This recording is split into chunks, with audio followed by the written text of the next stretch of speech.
Big Ideas Welcome, Season 3. This is the final episode of Season 3. We've been talking to business legends, to ambitious founders, and we've talked about big ideas, successes, failures, lessons learned, and anything and everything in between. I'm Chris McAdoo, and I am honored and have been honored to be with you for this journey, for this Big Ideas Welcome adventure for well over 100 episodes now. And we started big this season with Randy Boyd and Jaleria Rivera about making space, doing the hard things, and because that's what matters in the first place. And we thought, let's bookend it with an episode about one of the hardest things in the world, and that's money, right? So today's episode, Money Isn't Everything, but It Helps, features Sue Malone and Brandon Bruce, who you may recognize from previous episodes. Sue Malone is the founder of Strategies for Small Business, which is, of course, what she would call this because that's exactly what it is. But she is a leading advocate for small businesses all across the country, more specifically flyover country. She's helped provide funding for over 30,000 businesses nationwide through loans as well as equity investments. Her work has empowered entrepreneurs to access capital and turn their big ideas into reality, even when the odds might seem to be stacked against them. Brandon Bruce is the co-founder and general partner of Market Square Ventures. It's an early-stage venture capital firm based in Knoxville, Tennessee, otherwise known as the Maker City. He's co-founded several technology companies, including Cirrus Insight and Uncat, in addition to leading the Techstars Industries of the Future Accelerator. And he's an active member of the Knoxville Entrepreneur Center Mentor Network, as well as just an active member of the community all over. His passion lies in supporting founders with innovative ideas, especially those that are poised to disrupt industries.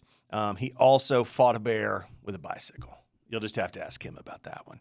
Sue and Brandon are here to break down what makes a startup not just investable, what does that mean in the first place, but what makes an idea seem inevitable for investors and customers, for founders. We discuss everything from finding the right mix of capital. And by the way, if you've never said that word or that series of words in your life, that's okay. You should listen to this episode even more, because they break a lot of heavy topics down into things that, well, myself can understand. But they talk about everything from crafting a successful pitch deck to what does a financial statement look like, to what do you do, and how do you get bankable? How do you get investable? It's a lot. Brandon and Sue, thank you so much for helping us finish out this season of Big Ideas Welcome, where so many people have put so much work into making it happen, and that's what really matters. It's not just the big ideas, it's the work that comes after and before and in between, and all the people that come together. So, and as a special, always thank you to Knoxville Entrepreneur Center. Thank you to Palm Tree Podco. Thank you to Kelsey Walker for the awesome theme music for this season. And I'm going to forget people, so I'll stop there, but I just wanted to say thank you to any of you who I've spoken with, any of you who I have gleaned information from to make this season the best that it can be, to provide the best stories and to share the most relevant, relatable information for entrepreneurs, artists, and change makers where they stand now. Y'all, Sue and Brandon have a lot to share, so let's get to work. Sue, Brandon, I'm honored to have you with us today. And of course, Brandon, he's sort of a guest all the time. This is year 3, you know what I mean? You're doing so much. And Sue, it was a blast to have you around for season 3. And the theme of this whole season is about learning both from each other and from folks that have come along before us and are maybe folks that are doing things we never thought of. And so this is all about, it's money isn't everything, but it sure helps, right? And so with that question in mind, we're going to talk a lot about capital intelligence over the next little bit. We're going to talk bankability. We're going to talk about investability. and what it takes to actually, build a company that becomes a thing, right? It builds revenue. It creates a thing that people need or want. So with that in mind, actually, Brandon, I'll start with you. The young pup in this, in terms of business. You've been watching. Let's see. Market Square Ventures has been around for a little over a year, and so as an entrepreneur, you had a look from one side of the table, and now on the other side of the table as an investor, you hear pitches all the time, quote unquote pitches, right? And some of our audience, when they think pitch, they do think, oh, Shark Tank, something like that. I'll tell everybody it's a little bit different. But a question to start things off is actually from a young man named Simba Jonga. He's a co-founder of a company called Labor Up. Did I say that name right? There you go. Brandon just looked at you. Well, we know him well, right? Yeah, no, you know him well. They're a portfolio company. So. Yes. Well, he had a great question. Labor Up is connecting skilled workers to ambitious manufacturing companies. Think, LinkedIn for the skilled trades. And he asks, we'll start with you. What is a non-obvious reason for backing a startup? You can look at the metrics, you can look at, a lot of things in the back end, but there's usually, he says, sometimes there's not that big alpha. So an investment is that obvious. It's usually too late or there's not much that of an upside. So for companies that are just getting going, what is something non-obvious where you will back a startup or back a founder? I mean, one of the things that I think is non-obvious that we've seen investors do is back startups in order to learn, which I think is interesting, right? So you go seeking alpha, right, which is trying to make the highest possible return on investment you can. But I have talked with investors that have invested in a deal because it's a new space, it's a new industry, and they want to have insight into it, and they think that's the best way to do it, is to get in the game, to actually participate in a market and learn, because they expect to build a future position in that market, or they want to know whether it's a direction they should head or not. And so it's a way to dip a toe in the water, if you will, is to back an early stage startup. And then, one of the things about early stage startups is you do get to learn really fast. You'll find out pretty fast if it's going to work out or not. Yeah. And you get to learn a lot about the industry because you're a participant in it. And so we've seen that. I can't say that we've done a deal particularly for that reason. We love to learn. So that's obviously part of why we enjoy doing it. But I have talked with investors that have done that. And do they put very much money into it when they don't know the industry? I think these tend to be on the early side. I don't think necessarily you're going to do like a lot of Series B, C, D, E of just like, hey, I just want to learn. Is it like 100,000 that they put into it? Right. I mean, I'm thinking, pre-seed, seed investors. So think about a space that is potentially really big. So crypto could be an example, or blockchain, or a certain aspect of biotech where maybe it's hard to tell, but there's a lot of buzz. And so I think sometimes an investor will take a position, or maybe even several, just to find out, is there something there? Well, Sue, you're kind of coming from, a slightly different angle in that you've helped a little over 30,000 businesses all across the United States. And when you are looking at a business to either invest in as an equity partner or find a debt instrument, which is really funny. Listen, okay, y'all, if you would have asked 20-year-old Chris, would you ever use the word debt instrument? He would have told you no. So I'm going to we'll deal with that later. But, how do you look at companies? Because I know you've also taken a lot of chances as well. So are you saying you're over 20 now? I am. Okay. So far over. But you still look young. There we go. What I really look at is, I know this sounds cliche, but I've been burned on several of my investments. I look up at the person. I look to see if they have the tenacity to do it. Because as we all know, because we've all owned companies, it's not always easy. You're going to hit one day where it's just the biggest black cloud over you. Can that person get through it? And a prime example is I invested in these two young kids, early stage. No one believed in them. And I said, these kids have got something. They have failed at what they were doing, but they saw where the future was going to be in a very, very antiquated industry. And by gosh, in fact, I was just with them last week in Austin, and I said, you guys are what I bet on. I knew you would finally get around to what you needed to develop. It just took you 3 years to get there, but we were able to do it, and they listened. They listened to their advisors, listened to their investors, and they have worked. In fact, one of them said, I refuse to take a vacation or have a holiday until we're revenue positive. That's how devoted they were. And when someone says something like that to you, a lot of people that are listening just went like, goodness.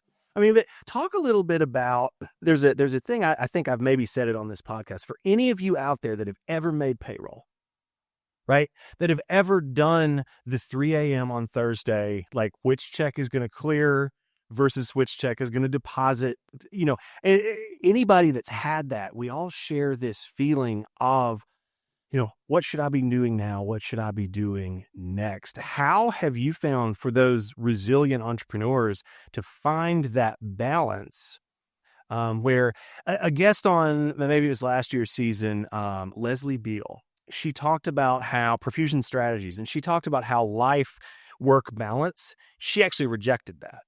And the way that she said it is she has a couple kids and she wants time for them. And so that's what her life is now.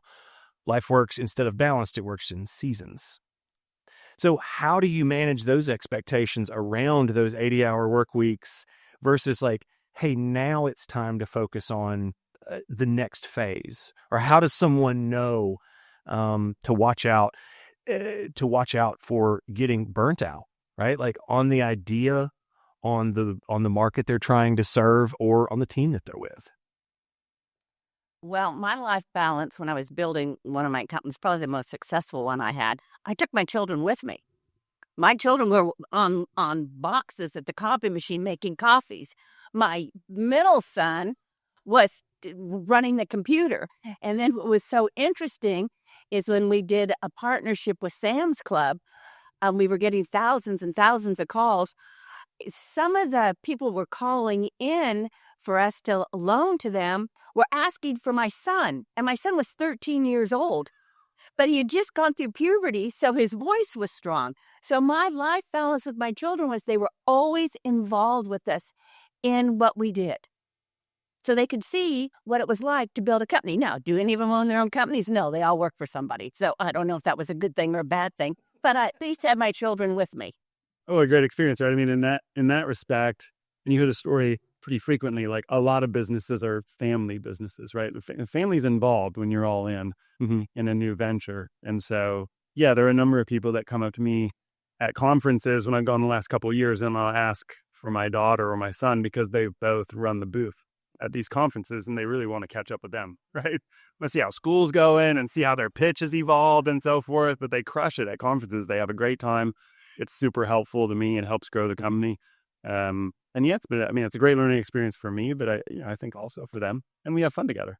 And so that's been one of the most fun aspects of it. But I will also say to the update that Sue got from a founder, I got one a couple months ago, and in the course of a very long update from the founder, he said, 4 of our other employees have joined me in living in the office.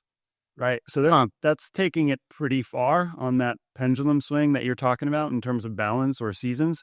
But when I read that, it just showed like, hey, they're all in together in the foxhole they're all committed to building something, which is awesome. Right. Because it's by choice. No one said, hey, you have to be in here. Otherwise, you can't work here anymore. It was just like, hey, we're trying to squeeze, 20 hours of work out of every day. How do we do it? Right. Let's stay here. Let's just keep working. They're probably working all night anyway. And so why not simplify this? So sort of built it out as a live-work type environment. I thought that was pretty great. And I share the experience, Sue, of being with my dad all across the country selling horse trailers. So at the time, 12 years old, I was like 4'8". I had a rat tail, which are back, right? Those are in style again, which is great, I guess. But I was just this little tiny kid in a big cowboy hat, and I was able to talk with grown people making grown people decisions around axle capabilities and what truck they would need and what kind of trailers. And it's a really neat thing thinking about that either or, but it can be a both and. of being able to understand. And I'll pivot this into more of the one thing that allowed me to do was to communicate. And if you want to get down to the brass tacks, it taught me to sell, right? And I'll go, kind of to this one, Sue, I'll go back to you because I know, Brandon, you and the Market Square Venture team have a very specific philosophy around this. Let's say someone, quote unquote, has that big idea or this company that they're going to build, and maybe they're not a natural, quote unquote, salesperson. Sue, when someone's coming and they're looking to grow and you're an investor, an advisor, whatever it is, what are some solid steps that people can take to be more bankable, investable, more revenue positive that you've seen throughout your career? One of the things that I've noticed that people never allow enough money for is for marketing. They think the clients are going to come see them with little marketing. So people never have enough money in their marketing budgets. It's going to take something. And then with Brandon and I have been in business for so long, we have a really good size database that we can connect people with. And I do that all the time. Like there was 2 cute gals in LA that had this great idea, but they had no way to launch it. But you could see farther down the road that it was going to be a moneymaker. So what I did is I went in to some of my friends that I knew that had been in that industry that could help them, could guide them through it, and then set them up as strategic partners. Nice. Well, so yeah, with that kind of in mind, again, from the investor's mindset, tell us a little bit about one of the big key components from the Market Square Ventures side about the ability to sell. Yeah, I mean, the shorthand is, right, and we look for founders who can sell. We get not worried, but there's sort of a background concern if it's a purely technical founder, for example, or someone that doesn't yet have experience selling to and serving a customer. Then we wonder, well, who in the company will do that? Because most of the time, not all the time, but most of the time in startups, it's founder-led sales. The founder needs to lead and show that they can do it. And then when they make the first sales hire, it's a person who can follow what the founder did and repeat it. Not come up with like, now you come up with a way to sell my thing. It's like, no, I should figure out a way to sell it first, and then you can come second and repeat what I've done. And that's how we can scale. One of the things that Sue mentioned earlier, and now twice, right, and in a couple of different companies has been the notion of multiple founders. We have backed and will back solo founders, but so if we were to choose, we do like to see teams. We do like to see multiple founders. They can feed off of each other's energy. One can pick the other one up when it's out of balance, right? One's high, one's low. I experienced that in my company where, Ryan felt really optimistic about something. I felt less optimistic about it. We could kind of balance each other out and vice versa. And so it was super helpful from that perspective because you are on a roller coaster. More fun to ride a roller coaster with a friend than by yourself. Because you get to share the excitement, but also you maybe not get as scared. So that's something that we also look for. And that doesn't mean that both of the founders, or if there's 3 or 4 founders, that all of them have to sell, but we certainly look for at least one that can lead in going out to market and focus on that. Because they're the ones that should be able to really talk about the business. So when the hard questions come up, they can say, okay, this is why we've developed it. This is where we're going to take it. And then the other person on the other side is back there taking notes and saying, okay, now we've got to execute this. Gotcha. That mixture of sort of the person that is the ignition and knowing that person also has a mechanic along the way to keep the engine running. Different skill sets, different partnership, just different strengths that can come together and complement each other. I'll add that one of the things that I've observed, so this was seeing a lot of pitches running Techstars last year, now seeing a lot of pitches for Market Square Ventures. Sort of my background rule of thumb that I'm consistently running pitches through is that if the founder focuses a lot on the market, that they probably don't yet have a product. And if they focus a lot on the product, they don't yet have a customer. And if they focus a lot on the customer, then let's talk about that more. Right? So that's just been an interesting observation because I didn't go into it. I didn't read that somewhere. It was just sort of listening to a lot of pitches if we're spending half an hour of the pitch really sort of like the market is huge and look at the market, it's like, but what have you built or what are you building, right? What's the thing? And then if it's just about the thing, like I'm trying to perfect it or I'm taking it from lab scale to different scale, et cetera, then it's like, well, have we identified who a customer is? Have we talked with them yet? What are they saying back?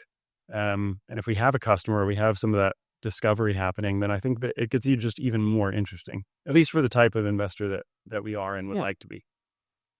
Well, it's spot on. Yeah, please.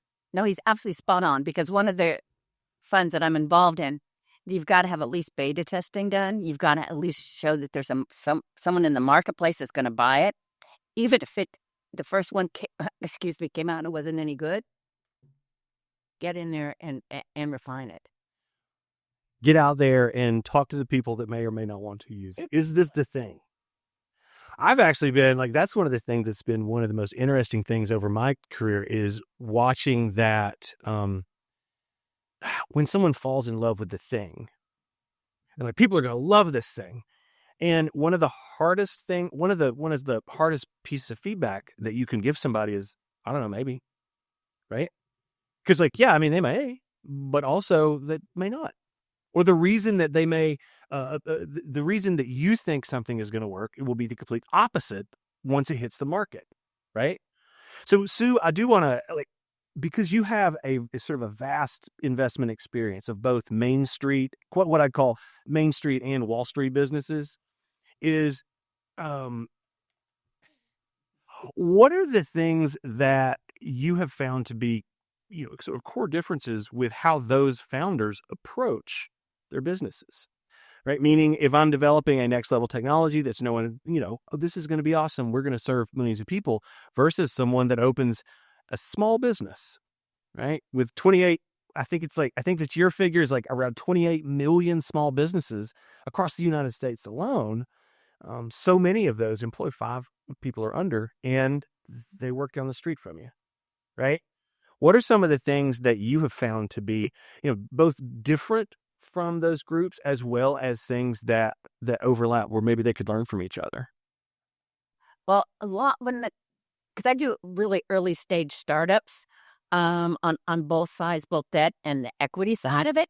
So you see a lot of the same commonology between them all. First of all, they want to be successful. They want to be able to make a living. And if it's a woman-owned business, the 3 things that they say in every pitch, whether it's debt or equity, is I want to educate my children, put a roof over my head, and have food on the table. And I don't care what country I'm in. I don't care what state I'm in. Those are the 3 things that come up all the time from women. Now, from men, and I love men. I've got a whole house full of men. They talk about how grand it's going to be, how they're going to be so successful. Whereas the women say, oh, we might be able to do this. We might be able to do that. So part of the time, when I'm trying to speak to the women, both debt and equity, say, talk about how successful you're going to be. Talk about how it's going to get bigger than what you envision. And don't apologize. Say, oh, I might not be able to pay it back. Well, you don't know that because you haven't gone out to the market yet. You haven't tested it in the market. Go out there and do it and see what happens. But it's very interesting because on the debt side, a lot of people just want to keep things very small and in their community. But it very rarely do I see someone come back and say, now I really want to build a business. Now I want to take it multi-state, multi-city. I really want to do it. And that is a different entrepreneur. But by that time, they've outgrown the debt side and they would be on my equity side because we're really going to expand. Because you need that board of advisors. You need the new board of directors to really help you get there. So I look at the debt, and that's why I went into.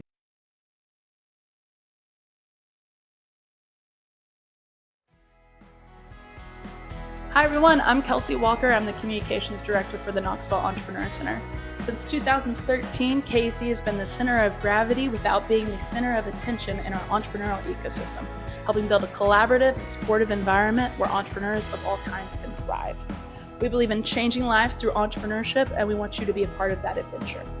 Visit knoxec.com to connect with the official KAC Mentor Network and learn about the extensive programming that we have going on all year long. You can also sign up for our newsletter and connect with us on LinkedIn, Instagram, Facebook, and YouTube. 12 years, thousands of events, classes and workshops, thousands of entrepreneurs, thousands of connections, and we're just getting started. Well, let's look forward, and I'll sort of pass it back to you, and then Brandon, I'd love your input here. Is sometimes when do you give folks essentially the nod or this, or how do you know it's time to make that switch from a traditional debt bank loan to like, oh wow, this could be something that scales in a way that you didn't think possible before? What are some key things that you look for to make that turn or to make that pivot for somebody? The cost of money. What's it going to cost you? And where is that money going to take you? That's what I really look at. Because if you start loading up with too much debt, you're going to really have a whole lot of cash flow issues. And then the founder is going to stop really building the business and worried about the whole time of paying everything back. So when you bring in the equity side of it, it eases a lot of that pain. Wow. To follow up from that, are you guys seeing, sort of a mix of debt and equity coming into Market Square Ventures, and how do you think about that as well? So we're 100% equity investors. Okay. But key to what Sue's talking about, and what we certainly have a lot of conversations with about companies that are pitching us or ones we choose to invest in, like Simba's company, is the sort of sources and uses. Where's the money coming from, and what specifically do you think that you're going to use it for? Yeah, it's not always guaranteed, right? When you look at a 3 or 5 year projection for an early stage startup, it's just to know that you have a sense of what could happen. But really, we're focused on like a 12 to 18 month horizon. Okay. And then to Sue's point, like particularly how are sales going to go up if we have not earmarked any capital for marketing, right? And if there is a plan for it, then fantastic. But if there isn't, then that's probably a missing line item. And we're going to talk about that to find out, is there more capital needs to come into the business, or just some percentage of it need to be earmarked for that, which might take a little bit away from product or some other use. But yeah, I mean, that's on the financial side. All of us that are general partners are all operators like Sue is. So we're trying to look at it from that perspective. Like in the near term, we're looking to hopefully be helpful, making the connections that Sue talked about and help them operate. And then in the longer term for an early stage startup, right, 5, 7, 10 years out, then hopefully there's a positive financial return for the founder and for us. Wow. Well, and so you're looking at 12 to 18 months. All this. I think there's a lot of fuzzy math around literally what does it even mean, right? To have an investment, have all that. How does everybody work with you, regardless of debt, equity, where they are? And we're going to sort of start tying up the conversation with a couple of questions. The first one I'm actually 1,000% stealing from a conversation I had with Brandon a few weeks ago. But it does tie in. You're talking about that customer. And from my experience, both as a business owner as well as an advisor and builder, I've never understood anything without a customer or a revenue focus. It didn't make sense, right? It made less sense to me. And so sometimes someone will come to you with, hey, we're doing this thing, and it just feels right. So I'll start with Brandon, with your thing you said to me, right back at you. But what makes a business, a founder, or something seem inevitable? Like this is something that is going to happen, and we can either be a part of it or not. Yeah, but I think it goes to what Sue was talking about before. Like, does this founder as a person or team of founders have that thing, which is typically going to be some combination of grit, perseverance? Like they're just going to figure out a way, even if they hit that proverbial brick wall, the black cloud settles for a while, or they're going to fumble their way through it to a positive outcome. And so, my observation and what I aspire to now that I've spent more time thinking about it is crafting pitches that feel inevitable, where that people hear it and they say, gosh, I don't know exactly how it's going to happen, but I feel like here's a person that's going to do the thing that they're talking about. And it is interesting. This is sort of a tangential comment to what you talked about in terms of the pitches that you got, males versus females. And I remember reading years ago sort of the notion that investors would invest in males based on potential and females based on performance, which is a very different thing. One requires a historical track record, evidence, Yeah. proof, and the other requires belief, faith, right? Jumping off to figure out what's next. And so it's worth sort of understanding that and framing it to say, let's try to level that, right? Let's try to look at potential across the board and performance across the board. Because one of the things that certainly we would look at from a founder or a team of founders is what experience, what performance do they have? Have they done this before? That's certainly a popular thing for our general partners. Have they done a startup before? Has it succeeded? Great. Has it failed? Great. What did we learn? Are they in the startup now and pivoted? We've invested in several companies that essentially are in the same industry, similar company, but they hit one little brick wall, bounced off of it, and now they're turning the ship a different direction and going. And we believe what they've learned is something that other people in the industry don't know. So now they have that special something of, something that no one else does, and you can use that knowledge. That's your new competitive advantage. Everyone else is going to keep trying to do the same thing you were, and you've moved. And there's several that we're really excited about for that reason, because how else do you find out without going through what they went through? That is key. That is absolutely key. When they hit that brick wall and make that right turn and then go down that path. Yeah. If you see success after success after success from it. Wow. I'm just thinking of 5 off the top of my head that I've invested in, and that's what they've done. Well, what did that, I guess, let me get, because you have, this sort of wealth of experience with those companies, that sense of inevitability, right? Around that founder and around that market, out of those 5, is there one that stands out to you as like, wow, they went, the tide was going this way, but they saw something over here that was just, just an astronomical change for their business? Well, just what Brandon was saying, when they hit the wall and there's another gentleman that he was having a really tough time pitching because he has a language issue. He came to the United States from Italy, and he was 13 when he came, and his father enrolled him in a school, but he had to learn English. Well, he only knew how to speak Italian, and it was July, so he had to know it by the end of August. So he learned it and did very well. But he said to me, and during his pitch, he said, but I had a really tough time with Shakespeare because that's not English. But I learned how to adapt Shakespeare so I could understand it. And I said, this kid's got something. Wow. And so when he built so you never know who you're going to meet. So when he built his business, he built this great device to take care of wildfires. I mean, Brandon and I are from California, so we're from the land of wildfires. So he built it, but no one would believe in it. So what we did is we worked with grants because the U.S. Department of Forestry wanted it. So we built his business on my equity and on the grants. So it's just really works. So now he has buyers. The Forest Department's going to buy it. So that is a kid that made a big pivot, because what he originally was started wasn't going to work. So he totally redid the entire device. So now it reads wind, humidity, and can see the smoke instantly. Wow.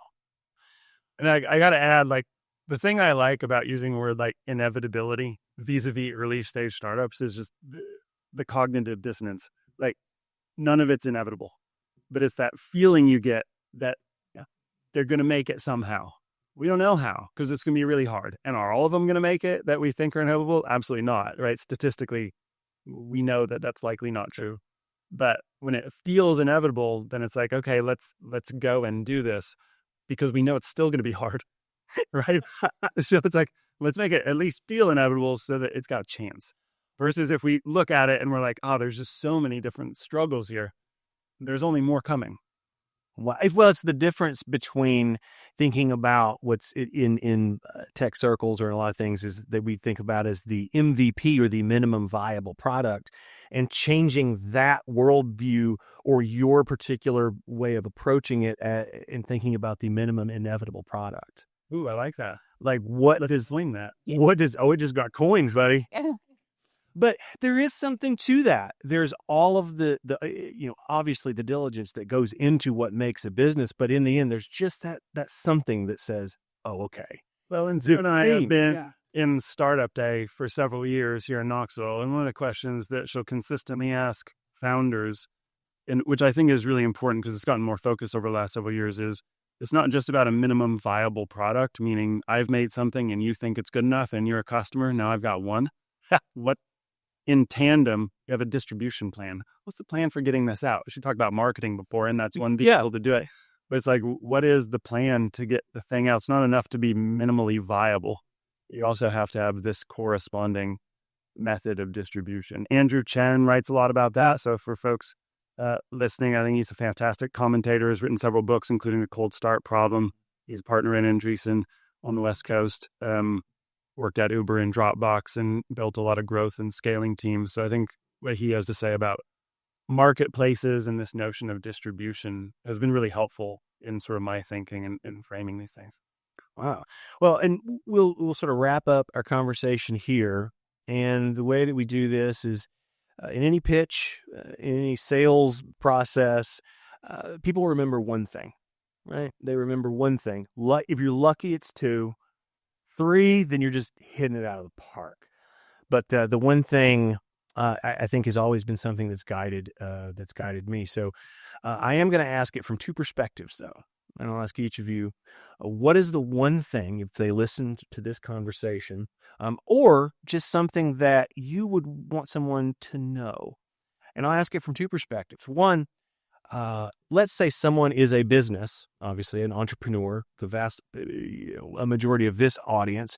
What would you want them to know? And 2, what if someone wants to become an investor? So what are those things? What's the one thing that you would want them to know? Sue? Being an investor is great fun. I mean, you get to hear all kinds of different pitches and see all kinds of different entrepreneurs, and it's great fun. But you've got to be able to realize you might lose your money. And that's one of the interesting things when in my group, one of my equity groups, they said, well, we didn't want to lose any money. I said, well, then you're in the wrong business. I mean, because we're early stage. So 3 are going to make it out of the 10 if we're lucky. So just be prepared. But it's great fun. You meet a lot of people. You learn a lot of different industries because I'm industry agnostic. I've spread the risk. So I like that. And the other thing I always want to tell people, especially on the debt side, is a lot of entrepreneurs, I hear a lot of pitches. Make sure that when you're pitching people, we understand what you're talking about. Okay. Nothing's worse than you saying, okay, what does your business do? So bring it down to 3rd grade level if you have to. Okay. So we can understand it and catch on. The other thing is don't kill us with 1,000 slides. We're not going to read them. We don't want to see it. Same with the business plan. Be concise. Don't keep repeating yourself. But the biggest thing that I see where entrepreneurs fail is they don't believe in themselves. You got to believe in yourselves. Talk yourself out of that 4-letter word fear, because your mind will take over and the fear will it's like cancer. It just takes your mind. Excuse me. No, I think 100% on what Sue said. I'll piggyback on that, which is to say, I mean, it's really all about storytelling, right? The thing that we all enjoy the most, why we're here doing the podcast, right, is to share some stories. Enjoy meeting founders, right? We're a founder-centric firm, and so it's really all about meeting those folks and trying to decide who we can meaningfully back with our network and connections and sort of join that journey for several years. So it's not you sort of think about the investment cycle as pitch and acceptance and close and money gets transferred. And that's the beginning. The close is not the end. That's the open. Yeah. And it's going to be a minute most of the time for that relationship to progress, for the company to build and to go through all the pivots and hit the brick walls and bounce, hopefully. I will say also to slide decks, we all have preferences. Everyone builds them a little bit differently, but as long as it's conducive to the story. And so, yeah, when you get a super long slide deck that takes longer than the time that you even have the meet, that's probably a problem. So I tend to trend toward Seth Godin, who says keep it as brief as possible and also one idea per slide. So the slides that have, marketing plan on the far left and sales plan in the middle and product plan on the right, like that's a lot of information on one frame. And what I would also say is my personal preference, at least, is build a traditional slide deck and then reorder all the slides, take the one from the back and make it the front, and so on and so forth. So if you have 10 slides, make the 10th one first, 9th second, because those ones at the end of most templates, it'll say stuff like contact information. I want that first. I want to know how to reach you. And then your second to last slide is your team. What's the most important thing to me? That's more important than the idea. So it's like, okay, and then let's get into the idea. And then last might be something like, look how big a market that we're serving. But having that early, it's like, I'm presuming that there is some market. Otherwise, you would have decided not even to pursue this business. And most of the numbers are so big, they trend toward a little bit of the ridiculous. How many of us can picture numbers that big? So I like to try to reorder the deck from back to front. I also, when I'm doing presentations, at least, this is similar to Startup Day, I like it to be interactive. So I don't tend to sit back and have a founder sort of show a presentation and then hold questions to the end. I think it's much more conducive to building the relationship to interrupt, if you will, and just ask questions, because I am truly trying to understand what it is that they're building, how it is they're trying to serve the customer. And so it's not trying to interrupt, right? And a lot of investors are this way. It's really trying to understand how we can be helpful. Because I'm also writing back channel, like, here are all the people I should introduce to this founder, whether or not we invest. Totally agnostic to that. It's like, I just want to be helpful and then later figure out if this is an opportunity. Because it might be that they're good on revenue and they should just go the distance and do exactly what they're doing. And they wouldn't benefit from having an early stage investor, in which case, great. What other things can I do that would be helpful?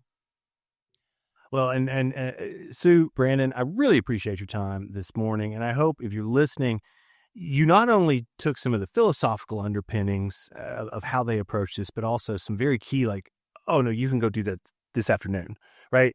And I think that's important, coming back to the idea. But then how do you talk about it? How do you get it out there? And being thoughtful. Brandon, I love thinking about be generous, be helpful first, right?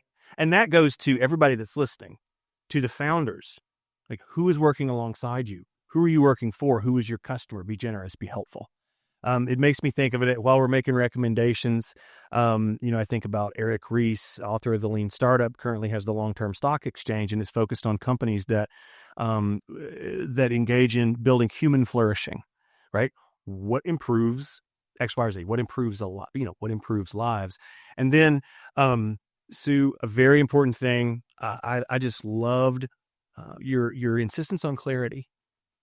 As our friend Martha Weeks likes to say, BLUF, bottom line up front. Wait, what are we talking about? And how do I get in touch with you? So in the end, what this really boils down to is, y'all, don't bury the lead, right? Money helps, but it isn't everything. And so much of that boils down to a founder's determination, their team, their willingness to listen, pivot, and their willingness to make it through those hard times. And I hope that anybody out there gets those teammates like you all. So thank you, Sue. Thank you, Brandon. It's big ideas. It's pretty good. Y'all, this is Chris McAdoo. I wash dishes over at a place called the Knoxville Entrepreneur Center, a business accelerator located in the heart of downtown Knoxville, Tennessee, otherwise known as the Maker City. I hope you have enjoyed this conversation. And if you have any thoughts, hit us up, hello@bigideaswelcome.com, and make sure to share these episodes with your friends, your neighbors, even people you acquaintances, So y'all, let's get to work.